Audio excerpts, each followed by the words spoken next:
Hey, jumbo, jumbo. More and more cable customers are getting their cable internet package upgraded for free. I paid 3 months and I got upgraded from Flash to Bolt. So now I'm actually paying less for more. Yes, up to double speeds and savings of up to $200 per month just for using your card to pay your bill. I had this Bolt package, then I got this platinum card and I paid my bill with that. They have upgraded me to Strike, which is almost double the speed now. All it takes is a little loyalty. Use your Cable Platinum Loyalty MasterCard to pay 3 consecutive cable bills. I was upgraded from Flash to the Bolt after paying my bill on time for 3 consecutive months, and I'm now enjoying the free upgrade. To keep the upgrade, just continue using your Platinum Loyalty Card to pay your cable bills. Pay your bill in-store or online at www.thecable.net. Sign up for the Cable Platinum Loyalty Card today and get more. Terms and conditions apply. We back. Episode 62. We made it. Oh, Ledisi. Hey, Jamster. Correct DJ. Yes, he knows exactly how to put that smile on my face when the trumpet just plays soulfully and just that smoky, whimsical tone. Plus Ledisi's voice. This is the best part of the week, the best part of the show when I hear this kind of music. Welcome to episode 62. I can't believe I have this much energy, but I think it's because I am in the presence of feminine energy that's just radiating with not just a little bit of goodness, but a lot of goodness. Not a little bit of goodness, but a lot of goodness. There's something about that feminine energy that gives me life. I don't know what it is, but it is what it is. It's something about it. It's something about that. I just can't. Yeah, but you'll see her and hear from her very soon. Anyway, let's big up the Cable, man. The Cable, the one company that decided, that show we will partner with and sponsor. Got to give them their props. Not just for doing that, but for what they're doing this Christmas. My goodness. Not only do you get an additional platinum loyalty card for free, but not only do you get to use it and pay for movies on Fridays and pay only $12, which is what you pay for your children, it's almost like being born again. Not only do you get that, but guess what? They come back with some more. So guess what? If you use a platinum loyalty card at the movies, pay $12, but then if you're going to go and buy food that is worth up to $12, you get that back as a credit. Hello? Where's the applause? Imagine you go and spend. I'm speaking to you people who are cheap, okay? Y'all people who are cheap like me. I don't go to the movies to buy no popcorn, no hot dogs, no candy. Especially when I take my daughter, I'm like, hey, eat before you go. We're not buying anything at the movies. I'm going to fill you up with juice, water, your lunch, your dinner, your snack, and we go to the movies. But guess what? There's $12 you can get back if you use your loyalty card to pay for your meal at the Cable. Now, you have to have $12 on the card to be able to get it back. Huh? You don't just go there and say, I want to get my $12. No. You have to have $12 on your card. And if you don't have that $12 on your card, then you go to the Cable and put that money on your card. Well, not just 12, because you have to get for your daughter, your matey, your friend, your family, your anything.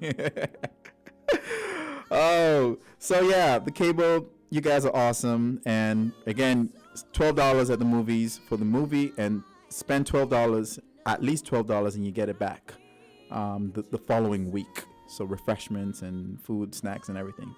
Yeah, good stuff. All right. Last week was great. I had Avanis in here, and we were acting a little bit of a fool, but it was good energy. And, this is going to be, I'm feeling it. I didn't have energy before I came in here, but now I do. So one of the top stories I want to just share is personal to me. Calypso is about to start. Kaiso. Yes, we started practicing in the All-Star Band, and it's been jokes. It's a lot of hard work, but it's a group of musicians that are pretty formidable. And, you know, we've been practicing. We had at least 2 practices, and some of those songs are killing, man. Some of those songs are straight up killing. So for 50th anniversary is going to be straight up just amazing stuff that we're bringing. I think the first tent is this weekend. So I'm looking forward to what that's going. I think it's this weekend. I think on the 13th. That's a day, like a Saturday night or something. I don't know. My producer is asking me. So we have 10th next. Yeah, well, the 13th is whatever from a couple of days from now. But anyway, but yeah, that's a feel good story. Now the other piece of good news that's local to here is Jeffrey Hanley. Now, I don't talk politics on the show, right? But when I listen to him congratulate his opposition member, Natasha Gray, and speak positively about her, not only that, but acknowledge that they are friends and that this being on opposite ends of the spectrum will not come between their friendship. I'm saying that is true next gen stuff. Not the other stuff that they were talking about before this. That's true next gen stuff, meaning a new paradigm of politics that's not divisive, that is not accusatory, that is not looking for these gotcha moments, but based on substance. Not saying I am better than you, or, well, technically speaking, you're saying my plans are better than yours, but you're not saying yours are worse than mine. We're just saying we're going about this in totally different ways, and we can be respectful about that. And so he followed that up by showing up to her 40th birthday party in his glamour. Took a picture with her and everything, looking all, you know, Jeffrey obviously is the best dressed politician in the land right now. Well, he and Sean need to go for. He's trying to mark, oh my gosh, they need to have a fashion show and see who is the best dressed politician. Tim, nah, he ain't gonna win.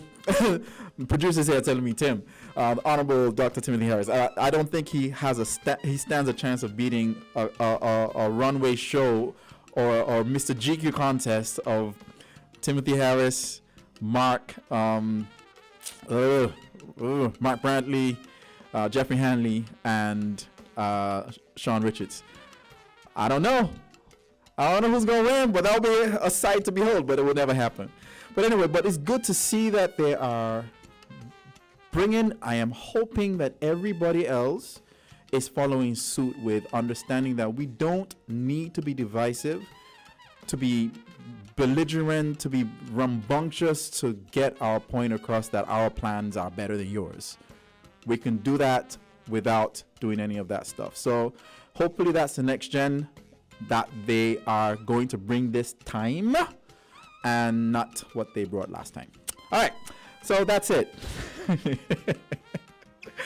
are actually going to have an election process in the next couple of weeks, and we'll hear a little bit more about that, but I'm hoping that it all remains positive.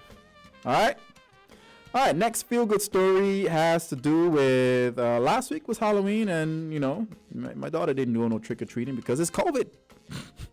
You don't go trick-or-treats? No! But this story talks about a senior who had no candy for trick-or-treaters, and the kids returned to give her gifts. So during the spooky season in Italy, you often hear people say dolcetta or I don't know. It means a little sweeter, or little joke, excuse me. Well, a great-grandmother in the UK recently had 3 little sweeties arrive at her door, and they gave her the best Halloween of her life. When 3 children by the names of Jesse, Olivia, and Walter arrived at the Newcastle home of the 86-year-old Brenda Burden, she said with great regret that she didn't have any treats to give them. The children replied, "It's okay, because sometimes making people happy and getting a big smile is a reward enough." I can't talk about that enough. So they went to the shop, bought chocolates, a card, and a pack of muffins, and a $10 note, which they brought to her door the very next day. The kids addressed their cards to the kind lady. Alongside with doodles of pumpkins and smiley faces, they wrote, "Thank you for being so kind. Hope your life gets better as you go on." It's so cute. I love it. All right. Next feel good story has to do with, let's see what we have here. This one appeals to me. It says here, the joys of solitude. Thousands of people found new appreciation during the enforced alone time in their lockdown. I'm one of those. Time spent alone during the pandemic led to positive effects and well-being across all ages, and new research has found. Now, a study of more than 2,000 teenagers and adults found that most people experienced benefits of solitude during the early days of the pandemic. All age groups experienced positive as well as negative effects of being alone. However, the researchers found the descriptions of solitude included more positive effects than negative. Now, on the average, well-being scores when participants were alone were 5 out of 7 across all ages, including adolescents aged 13 to 16.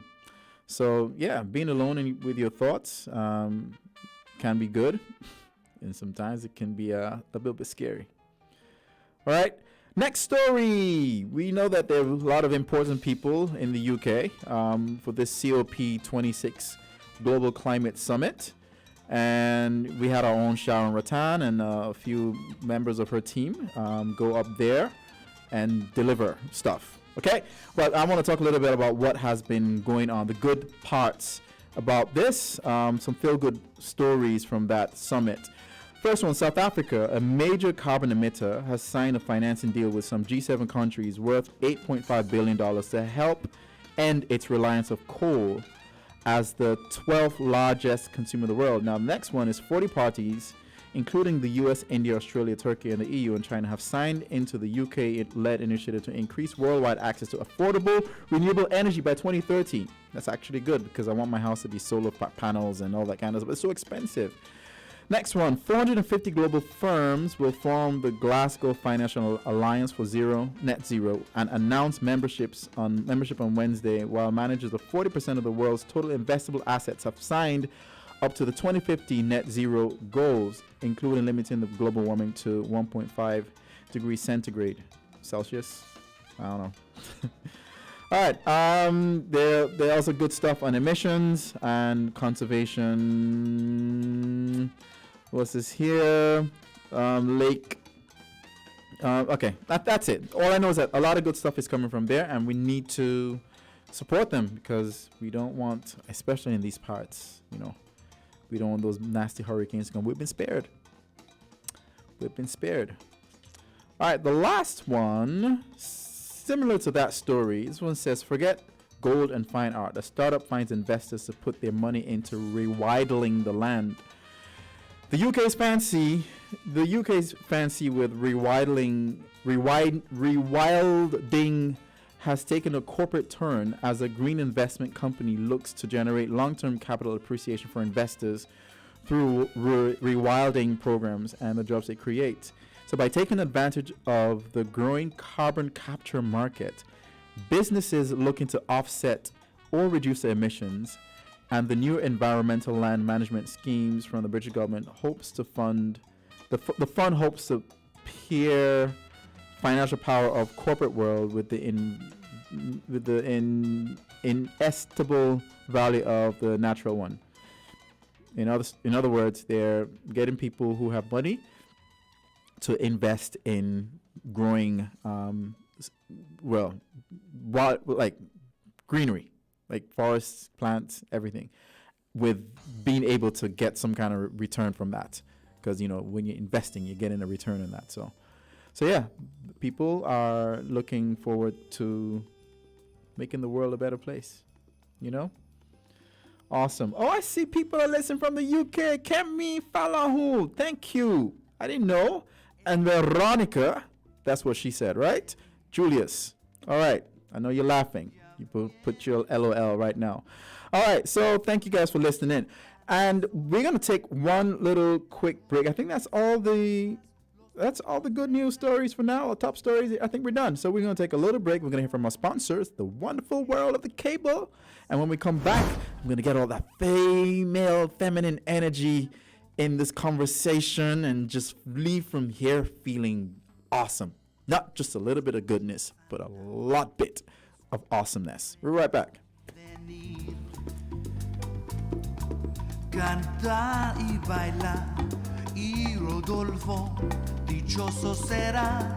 More and more cable customers are getting their cable internet package upgraded for free. I paid 3 months and I got upgraded from Flash to Bold. So now I'm actually paying less for more. Yes, up to double speeds and savings of up to $200 per month just for using your card to pay your bill. I had this bold package, then I got this platinum card and I paid my bill with that. They have upgraded me to Strike, which is almost double the speed now.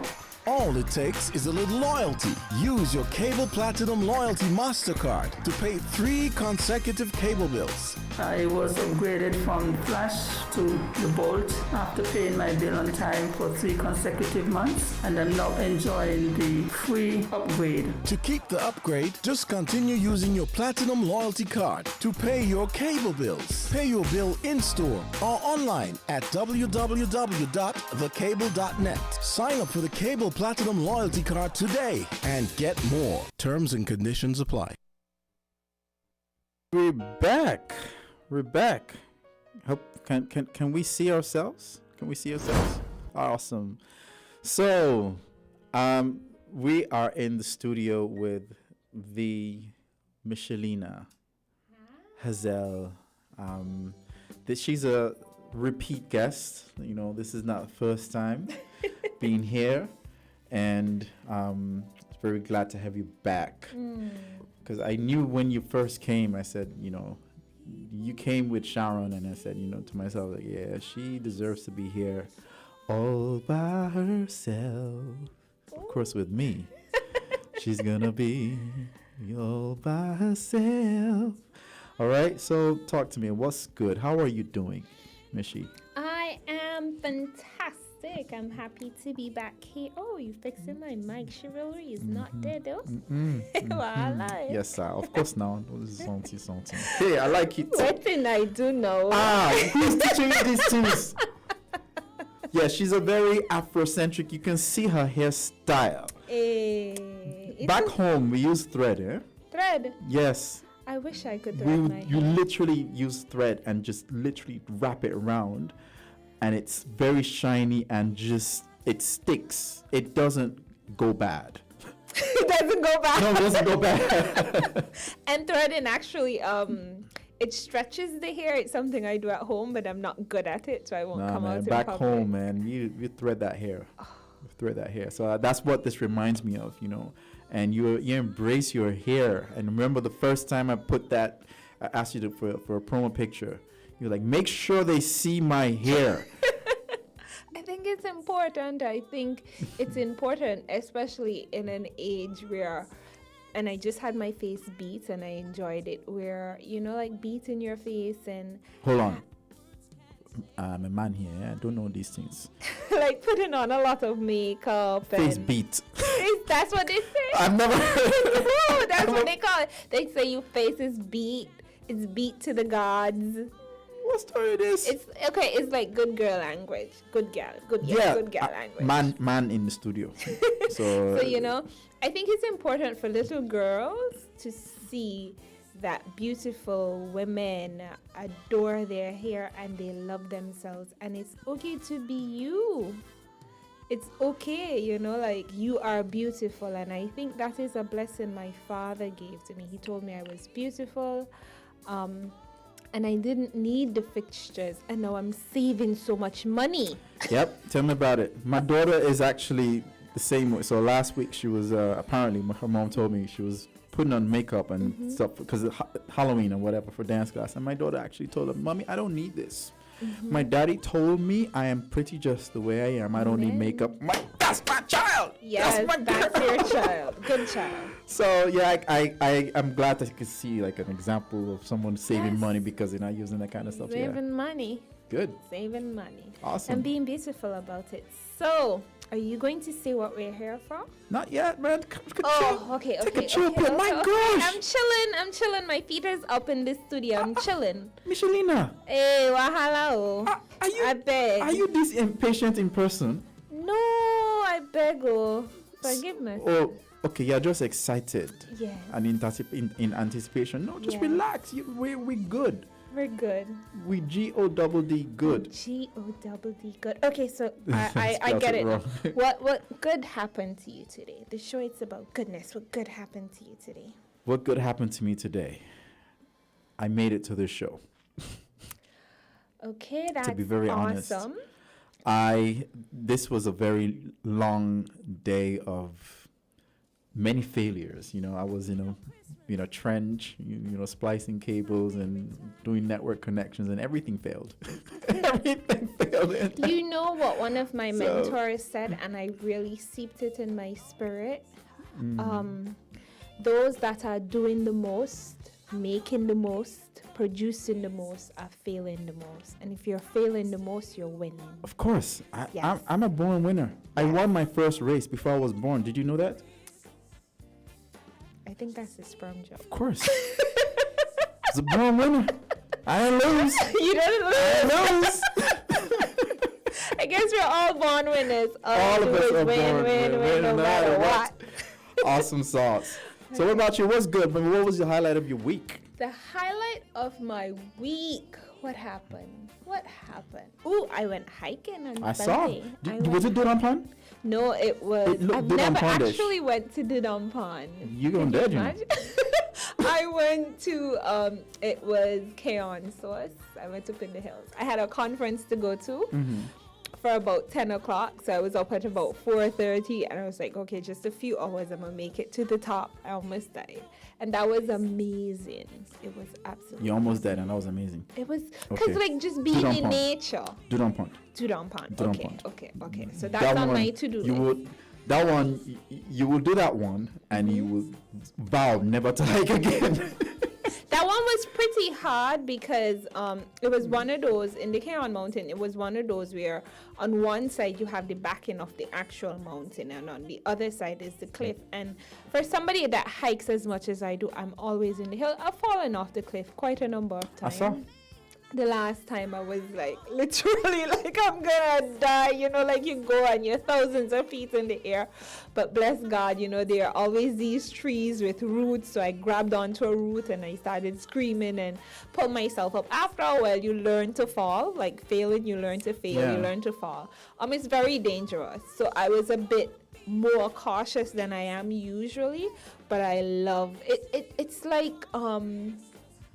like philosophy for life. It's super hard, but you have to keep climbing because that's how you get to where you get to. And sometimes you fall off, sometimes you fall down, sometimes you lean down and walk on all fours, but you just have to keep going because that's where purpose is. I like that.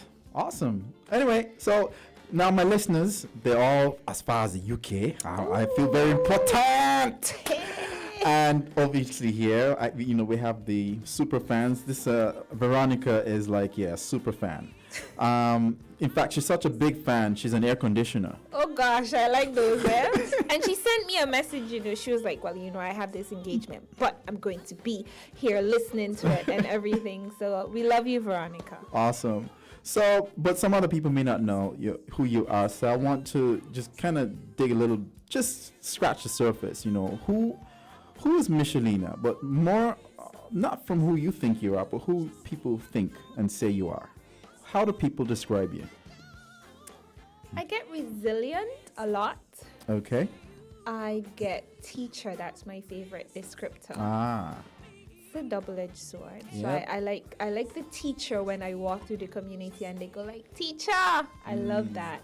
I'm Ivy's granddaughter. I don't know. What do you guys say about me? I don't know. I would say artistic. Artistic? Yeah. I would. How vulnerable should I be? I'm definitely creative. I went to art school. I have the certificate. But I'm thinking about getting out of the classroom to pursue creativity eventually, because I think I went to art school and just came back and paid student loan and I didn't make anything, and now I'm struggling with that because are you really creative if you're not creating anything? Yes. You hit the nail on the hammer. That's it. That's the right phrase. You hit the nail on. I think it's the hammer underneath. You say potato, I said tomato. Like, so same thing. You know what I'm trying to say. But you're correct. Just as I always tell people, you can't be good by yourself. You cannot have the attributes of. You can't know the attributes of being good by being alone. Your goodness comes from what you do and impact other people positively. Same thing with creativity. You can't be creative if you're not creating. And it's contagious. When you start to create within your creativity, you keep getting more and more creative. So I can concur with exactly where you are, and I can't wait to see what you're going to create.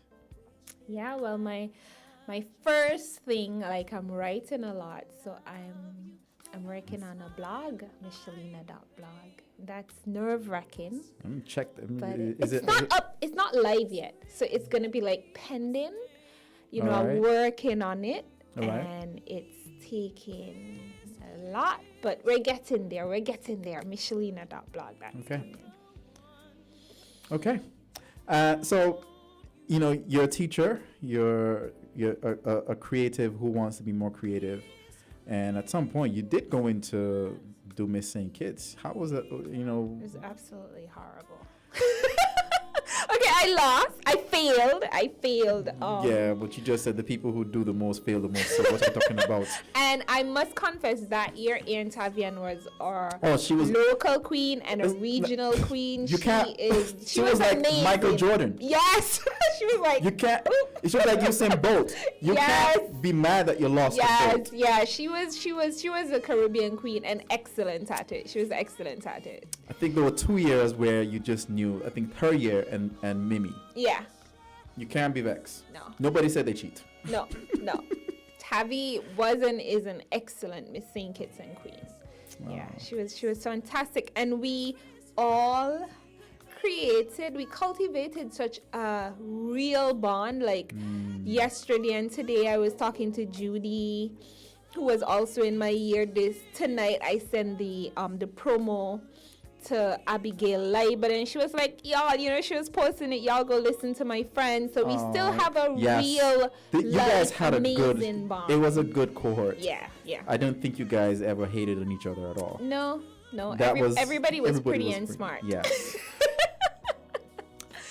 All-star. That was an all-star. Every one of definitely. them on another year would have been hands down winners, you know? And we all have our own platforms still today. Me like you very muchy. All right, so now you're filling up people's timelines and pages with content of a little bit of goodness. And you know, every day or every other day or every other week, we are seeing you tell a story of Ivy and a story of what you're doing and trying to spread a little bit of goodness. Mm-hmm. How did that come about? I mean, you're now a content creator. How did that come about? You know, nobody ever actually asked me that question. Well, that's what you're on the show here for. Taking care of my grandmother, how I got to take care of her, but I'm now her primary carer, and it was so different and it was new, but most importantly, it was hard. Like, I had just finished my master's. I was preparing to do my PhD, be all fantastic and fabulous. And then God sent me Ivy. And it was and continues to be the most humbling, amazing, redefining, challenging in-awe experience I've ever had, because when we started loving on each other, she had just had a fall, and so she couldn't walk.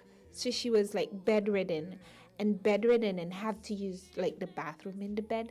And then I was responsible for everything. And I cried. Like for 6 months, I was like, God.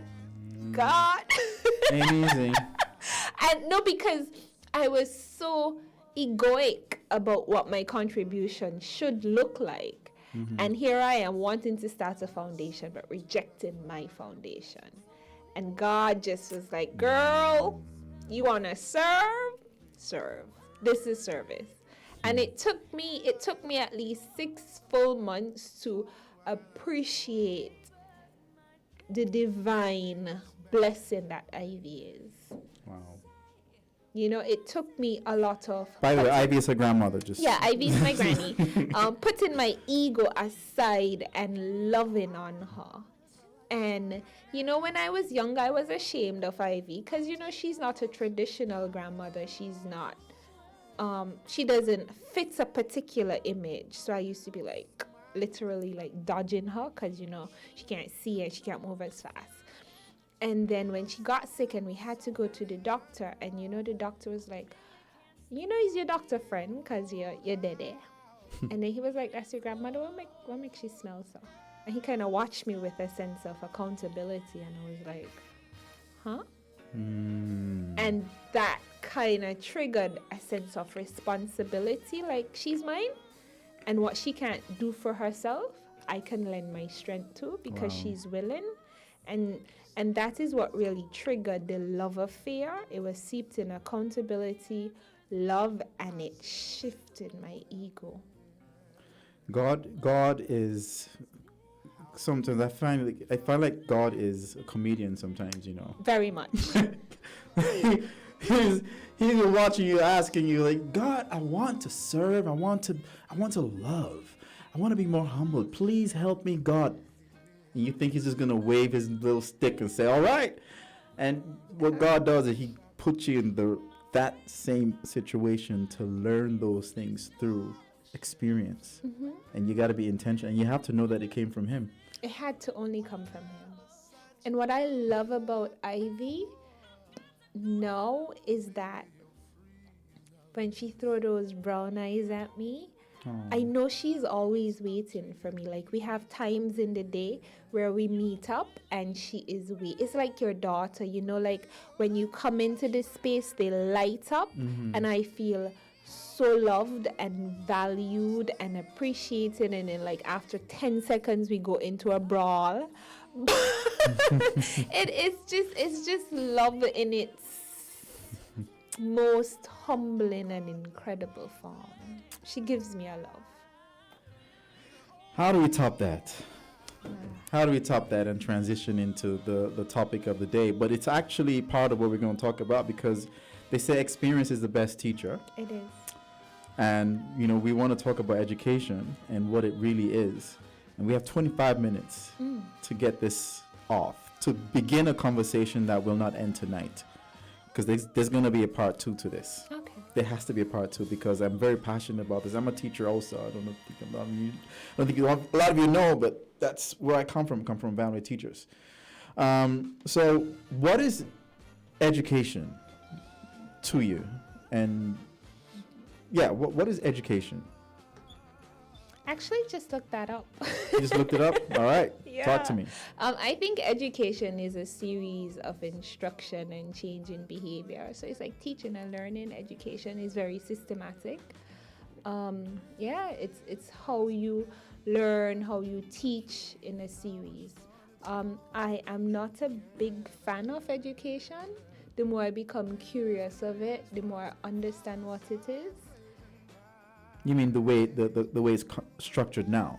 I think education, as it is structured, is what it was meant to be. The more you research and you realize, oh, that's what it was meant to be. I think what I have a deep appreciation for is learning, and not so much education, because education is very systematic. Yep.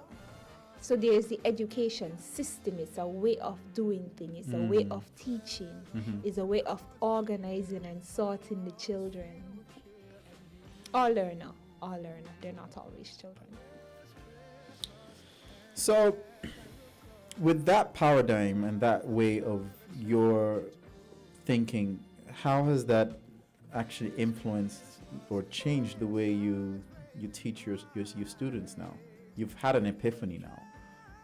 I think the epiphany came about because I am writing. I'm creating a body of work about education, and I'm asking the question, teacher versus the education system, education for learning or education for earning. So I'm asking myself these Education for learning or earning. I like that. yeah, I'm asking myself these very hard questions that I took for granted, and they're provoked by the experience of being the teacher in the classroom. What is the purpose of education? What is the purpose? Like, I was becoming so frustrated with the system, so frustrated with the students, and I started to ask myself, is it that I'm supposed to give them 2 homework and 2 tests and the mission is complete? Because technically the mission is complete after that, according to the system. Or am I responsible for their learning? And what do I have to impart? What do I want them to understand? Am I educating the human being for society? Am I educating the human being for the community? And those are the hard questions I'm asking myself. Could we do education differently?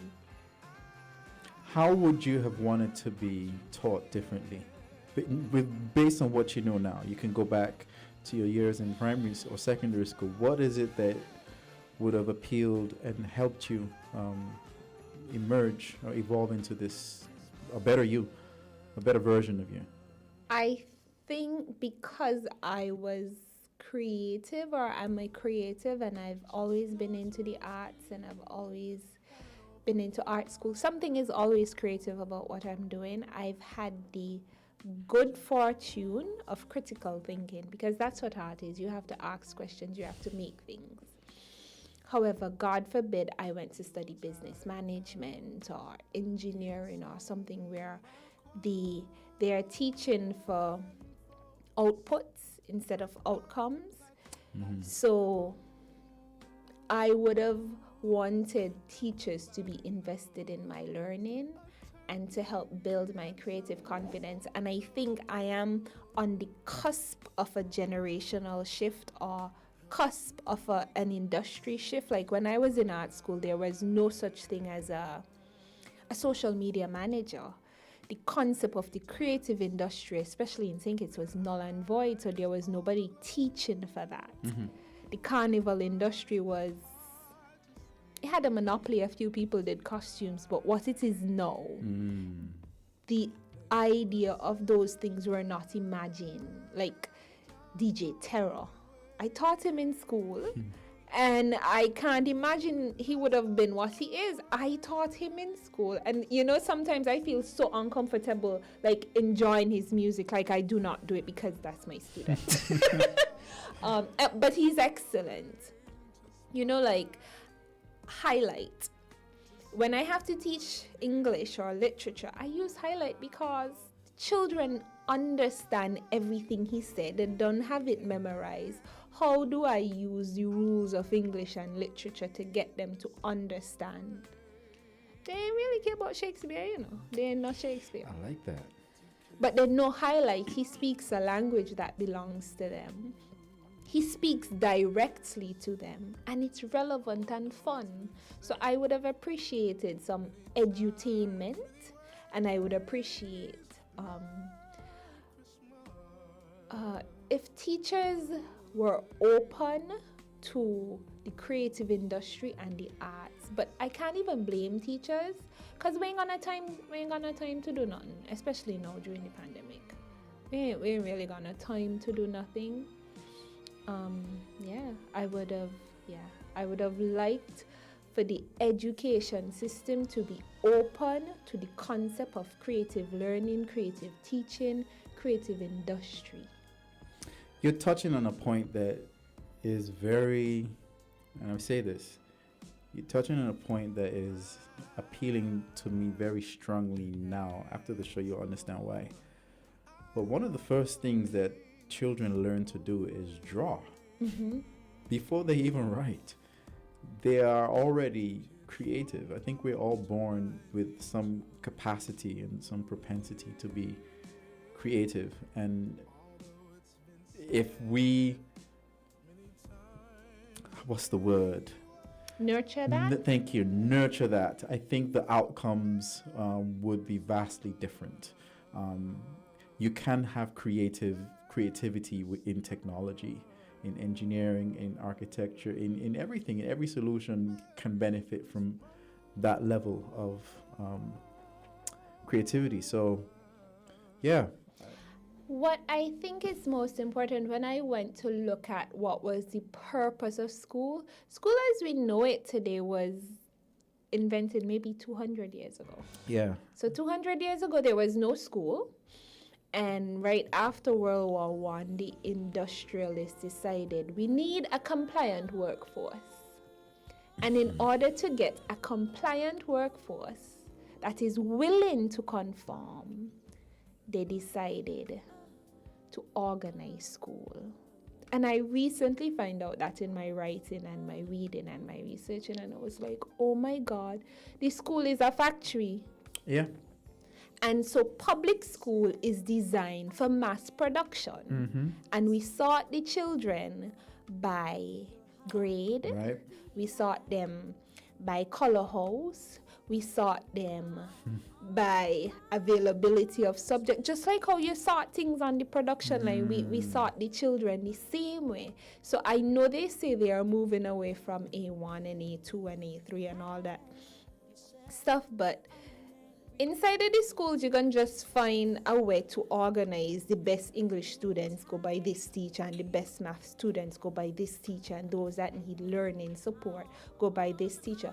But the school, as a part of the education system, is just a sorting mechanism for the children. And then you have the teachers, who are the engineers in the factory, that give you time. So you're sorted 45 minutes for geography, 45 minutes for maths, and nobody really cares about the child learning because we don't have the time, we don't have the facilities, we don't have the resources. So what is education for? I believe education 200 years and not very different today is to produce a compliant population. And we do it today. We say, boycott your hair. You need to cut your hair because this is the school rules. You're going to go cut your hair to go get the job in National Bank. So cut your hair. You can't go and sign the people in workplace, you know. The complacency, the individualism in the school system is rooted out because it is seen as a threat. We cannot accommodate the individual. And the economy today, the global and the local economy, needs creativity, and it needs the individual. It needs the person that says, okay, I have a marketing degree, I like fishing, and I could do procurement. So I can supply the fisherman needs and connect them to some foreign market in Dubai who makes the products easily and bring them into seeing kits. And how do you do that? It is only the individual that thinks that way, but we don't cater to the individual in the school system. We cannot. We tired. I's a tired teacher. I can't see and save all of them. Maybe three in a month. So, I don't want this to be all about all doom and gloom. No, it's definite. No, it should not be. Right? So, How? yeah, like, Your daddy, I just tell you school is a factory.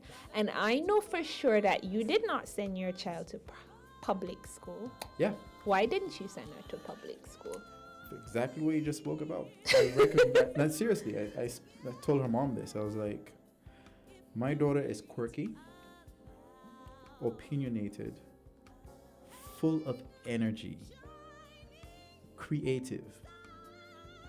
I think if we put her anywhere else other than where she's supposed to be, somebody may try to tame that individual and Make her compliant. You have too much energy. Go sit down. You're always You're talking. always talking. Hush. Hush. She answer you back, you're You're rude. right. Right. So I knew already. I was like, this individual that she feels confident in her skin, she has to continue to feel that this person. You needed to protect her individual. Yes. I had to do it. And it's costing a lot, but it's an investment. And when I say it's an investment, when people tell me, when people look at me, oh, well, your child is going to Sky and, that's a lot of money. I'm like, hey, come here. How much money are you paying for your hire purchase to TDC and to Hosford's? You're paying at least, what, $1,600 for that Jeep every month? $2,000 for that pickup every month? Sky is less than that. And it's priority. I'm just saying, that's how we're wired to think, oh, it's a lot of money. No, it's an investment. It's an investment because that child, once you invest in their education properly, it gives them the best possible chance to make you proud and to make themselves proud. Like you will have that peace of mind later on where you can just rest and not worry about who your child is or where that child is or whatever the case may be. So for me, sometimes I feel guilty because I feel like we shouldn't have to have that demarcation between the quality of education between public and private schools. I feel like it's a crime. It has speaking as a teacher in the public school system, and I'm not speaking on behalf of the system or any institution, I'm Michelina. The teacher is tired. Yes. Locally, there's a teacher shortage. You never hear anything about that. And internationally, there is a teacher shortage. And the pandemic has just made everything worse. Why there's a teacher shortage locally? I don't know. I can't speak to that. But I can tell you, I work in a department where we're short of teachers. And so to facilitate the need for the students, you just throw an already overwhelmed teacher at the problem. So whatever problem comes up, you just throw a teacher at it. That's how we solve problems. So you have the teacher, who is a human being managing her own life in an overwhelmed system where she's undervalued, being asked to do more and more and more. So of course we cannot value your child's individuality. We have curriculum to teach, be he of hush, do the people in work. But Michelina, if there's a shortage, that means that there is also possibly a shortage of people who have the desire to go and do that. Definitely. And if there was a way for teaching to be one of those professions that is a high paying job, do you think this shortage will go away? Or do you think this has a direct correlation with the compensation? The pay is really bad compared to the amount of work that we have to do. The pay is absolutely horrible. Okay. But more than the pay, it is the respect and the value. There is no value on, I think, the teacher when it comes to the education system. We are the ones that are commanded, because there's generally not an honest conversation. We are the ones that are commanded to implement all these systems without respectful and proper dialogue. So for example, they're moving away from the A1, the A2, the A3, organizing children according to intelligence or brightness. There wasn't a real conversation with the teacher as to why we are sorting the children differently, why you are asking us to differentiate in a system where it's completely new. So now you put in a new system on the teacher that we're not used to. You're giving us new curriculums that we're not used to. And we're literally like this. But it's your job. So report to duty. And I think there is a disconnect between administration, government, classroom, teacher, and parent. We are not working together, and the amount of work to be done. So everybody is just like, okay, I finished marking my register, I finished devotions, I finished my class register, or the interruption to do this, I have to do this, it's just like a checklist of things to get done, and you're just trying to be in one piece at the end of the day, and to really participate in real learning for the teacher and learning for the child is honestly impossible for all the work that we have to do, especially for some schools on the shift system. We are guided by curriculum and CXC. So if the child pass CXC, you do good. And then what I find so amazing about the passing of the CXC is after they done get the results, what?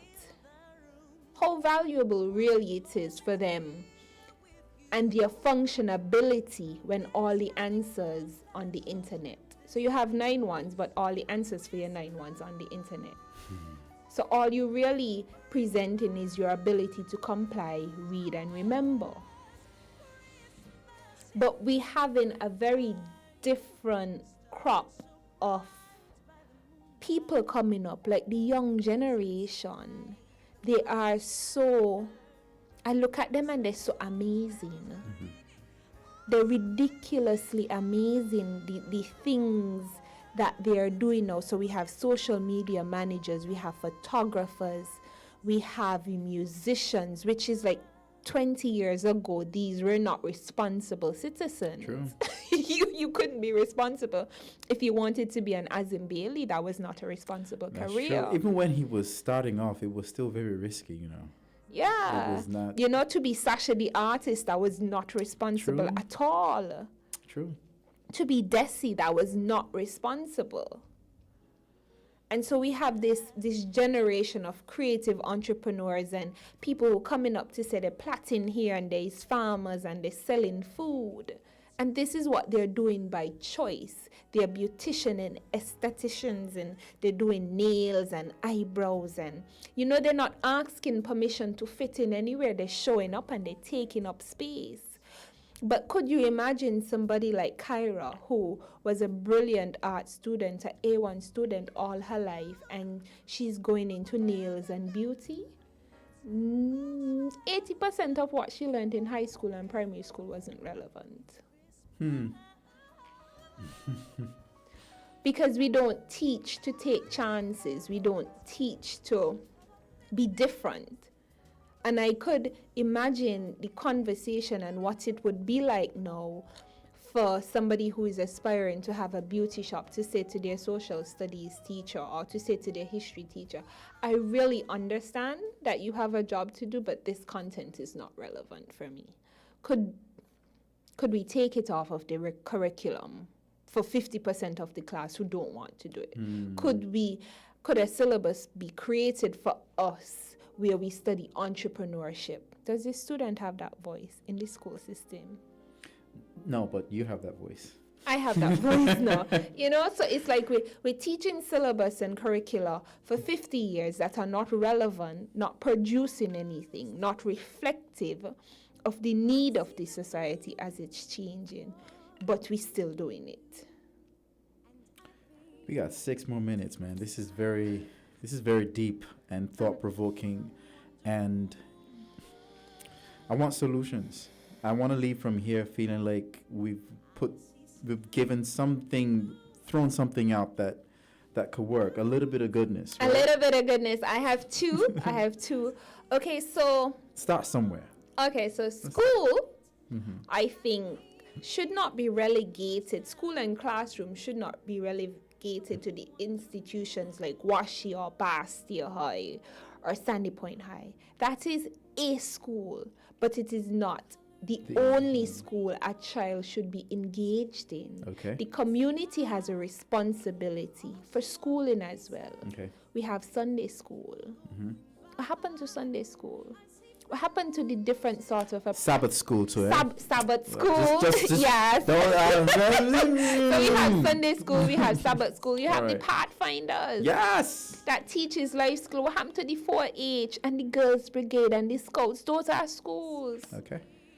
And we need to re-engage as civil and civic society in schooling. We have left everything for the formal institutions. We have left education to the formal institution. What happened to the fishermen getting together? What happened to the fishermen cooperative doing training sessions? So a realistic solution would be The for community the schooling. community schooling. And community schooling was a thing. And it is a viable thing. And we need to participate in community schooling as well as homeschooling. Education, learning begins at home. And it continues at home after they finish with the formal institution.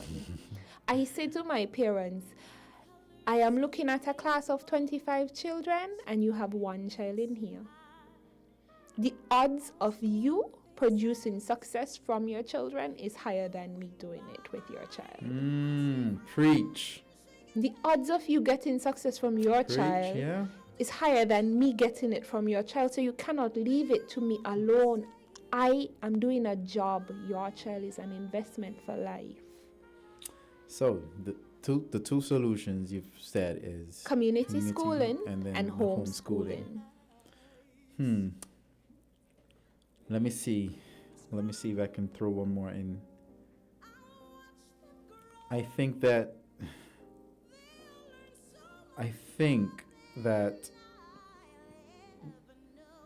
we all, at least as teachers, you can start, listen to me very carefully, you can start by asking every single one in that class what they really like to do. Just know. You can be guided. The way you're administering your lessons for the whole class is one thing, but when that individual comes and asks for some assistance or whatever, if you already know what they really love to do, you as a teacher will be able to nudge that answer. We call that differentiation. Okay. So right. there's a term for it. If you know the individual, you cater or design a Right. learning path for them. Right. So we all, while we are all tired as teachers, we also have to answer students when they come to us with individual problems, when they ask how to do this and whatever. I think that we can start by engaging in those grassroots conversations centered around. When I meet strangers, sometimes I literally ask them, what do you love to do? Sometimes I ask people, what's the best thing you think about working here? I would like to engage in those conversations that get them to, sometimes they don't even know. And these students, more than likely, some of them don't know. And if you find that they don't know, then you start to nudge. And that doesn't take much because you're already there. You're already there. And I think we can all start by asking those thought-provoking questions centered around what they really love to do. And when you end up at the end of the year, you can have an informal class project. You can have one. You can have a project where you say, listen, we're gonna design a business. We already know who are the graphic designers. We know who are the poppy shows. We know who's going to be the bots. You know who's going to be the social media strategist, accountant. You have all of those. You can literally have an inter-class business competition. Or a multidisciplinary approach to learning. So Right. you have the business students come up with the strategic management and leadership Right. for the company. You have Right. the All- literature yes, people, all of that. right? The Right, and branding plan. The people who like the law come up with policies and whatever. That's fundamental, because learning should be fundamental. The school and education is designed, it is intentionally designed for mass production. And what So we need to either reject the system and build a better one. No, we can't reject it outright. We can only inject a little bit of goodness. Oh, I like that. We can't reject it, we could inject. Inject. Oh, that's fantastic. I came here for that. Not reject, but inject. Inject. I like that. I know you like that. I like that. I like that. People, my gosh, the live has been going great. And let me just shout out to Miranda Henry Phillip. She's been agreeing with everything that has been said. Spice has been on here. Siriona Clark said, excellent conversation, very thought-provoking. Spice, yes, definitely. Thank you. Lynette for being part of this, Veronica, and my friend in the UK, Kemi. So thanks to all. We're not having a rapid fire questions today. I didn't think it would be necessary, but it was a wonderful, and we'll be back. There's more. There's a lot more where that came from. And I just want to remind all of you to continue to be kind and to spread love and inject just a little bit of Goodness. See y'all next week. I'm trying to have Jeffrey Hanley in here next week, Keep my fingers crossed. I got his number today. I'm going to see if I can get him in here. That's going to be crunk. That's going to be crunk. I can't wait. Bye, everybody. Bye-bye.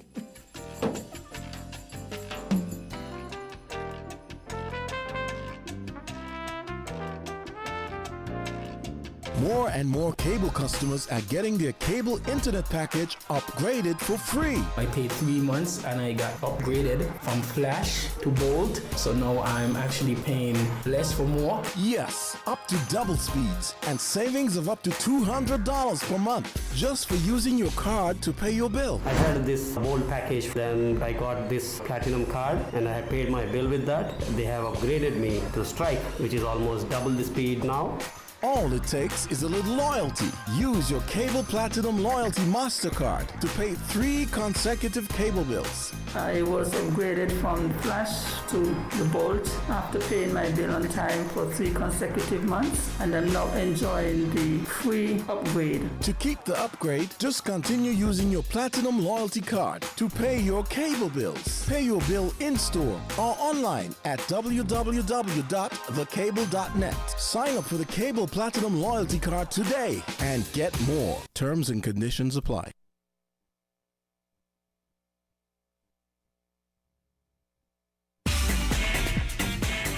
Found the sound 98.9 FM.